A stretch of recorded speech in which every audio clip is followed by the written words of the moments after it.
விஜயண்ணா, உங்கள் வேலூர் பரப்புரை பார்த்து அதில் எதுவும் இல்லைன்ற ஆதங்கத்தில் ஒரு வீடியோ ஒன்று போட்டேன். உங்களுடைய ரசிகர்கள், ஆமாம், அவங்க ரசிகர்கள் மட்டும்தான். ஏன்னா இன்னும் அரசியல் வயப்படலையே. அவங்க எல்லா சோஷியல் மீடியா சைட்லேயும் என்னை கடிச்சு வச்சிட்ருக்காங்க.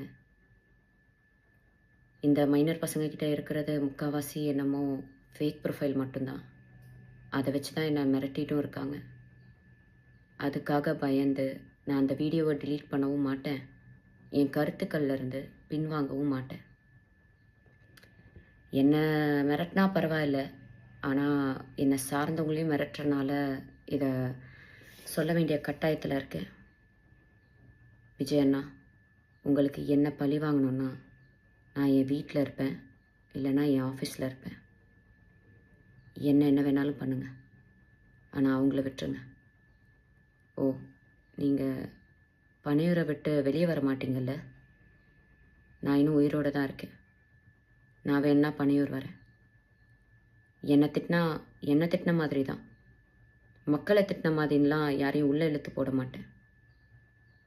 ஒரு பெண்ணுக்கு சோஷியல் மீடியாவில் முக்கியமாக எவ்வளோ மரியாதையும் எவ்வளோ மதிப்பும் எவ்வளோ பாதுகாப்பும் உங்கள் ரசிகர்கள் மத்தியில் இருக்குன்றத அந்த வீடியோ கீழே இருக்க கமெண்ட் செக்ஷனை டைம் இருந்தால் படித்து பாருங்கள். நன்றி அண்ணா.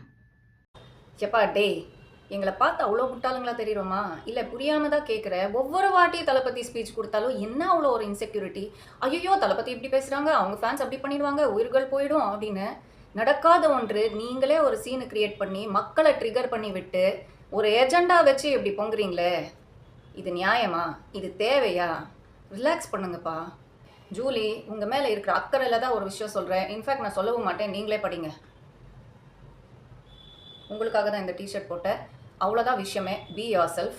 யாரோ எப்போ பிக் பாஸில் போய் ட்ரெண்ட் செட் பண்ணாங்க, நம்மளும் அதே டெம்ப்ளேட் ஃபாலோ பண்ணிடலாம் அப்படின்னு அவங்க பண்ணதெல்லாம் நீங்கள் பிளைண்டாக ஃபாலோ பண்ணிங்கன்னா இதோ இப்படி தான் நடக்கும். பேசுங்க, ஆனால் நீங்கள் உங்கள் சொந்த புத்தி யூஸ் பண்ணி பேசுங்க. நம்ம பேசுகிறதுக்கு நியாயமாக இருக்கா, உண்மையாக இருக்கான்னு யோசிச்சு பேசுங்க. அப்படி என்ன தான் சொல்லிட்டாங்க தளபதி? குட்டி கதை சொல்கிறாங்க. தமிழ்நாடு அரசியல் அடங்காத ஒரு காலமாடு மாதிரி. அனுபவமே இல்லாமல் ஒரு புது கட்சியாக நாங்கள் வந்திருக்கோம். அனுபவம் இல்லைன்றது பார்க்காதீங்க, நோக்கம் பாருங்கள். மக்கள் பிரச்சனை என்னன்றது எங்களுக்கு புரியும், உங்களுக்காக நம்ம நிறைய செய்வோம், நம்பி ஓட்டு போடுங்க அப்படின்னு தானே சொல்கிறாங்க. கிளியராக தானே சொல்கிறாங்க. ஃபுல் ஸ்பீச் பார்த்து தானே நீங்கள் பேசுகிறீங்க. இதில் மிஸ் அண்டர்ஸ்டாண்டிங் பண்ணுற விஷயமே இல்லையே. சரிப்பா, அப்படியே ரொம்ப சின்ன பசங்க, சரி நம்ம கெத்து காமிக்கலாம், பாலமாடுகிட்ட போய் நம்ம சீனை போடலாம் அப்படின்னு ஏதாவது சம்பவம் பண்ணிட போகிறாங்க அப்படின்ற ஒரு அக்கறையில் நீங்கள் பேசியிருக்கீங்க அப்படின்னு பார்த்தா சமூக அக்கறையில் பேசின மாதிரி தெரியல. 50-500 ஆயிட போது பார்த்துக்கோங்கண்ணா அப்படின்னு தளபதியை தாக்குறதுக்கு தான் அந்த வீடியோ போட்டிருக்காங்க. அது பத்தாதுன்னு 2வது வீடியோ வேற போடுறாங்க. இது pure and pure personal attack தான், எந்த மாற்று கருத்தும் கிடையாது. நீங்கள் கண்டிப்பாக பழி வாங்க தான் போவீங்க, என்னை மட்டும் பழி வாங்குங்க, ஆளுங்களை விட்டுருங்க அப்படின்னு சொல்கிறது சட்டப்படி இது தவறுங்க. பர்சனல் அட்டாக் பண்ணுறது என்றைக்குமே நான் என்டர்டெயின் பண்ண மாட்டேன். அது உங்களை ட்ரால் பண்ணாலும் சரி, நீங்கள் அடுத்தவங்களை ட்ரால் பண்ணாலும் சரி, அது தப்பு தான்.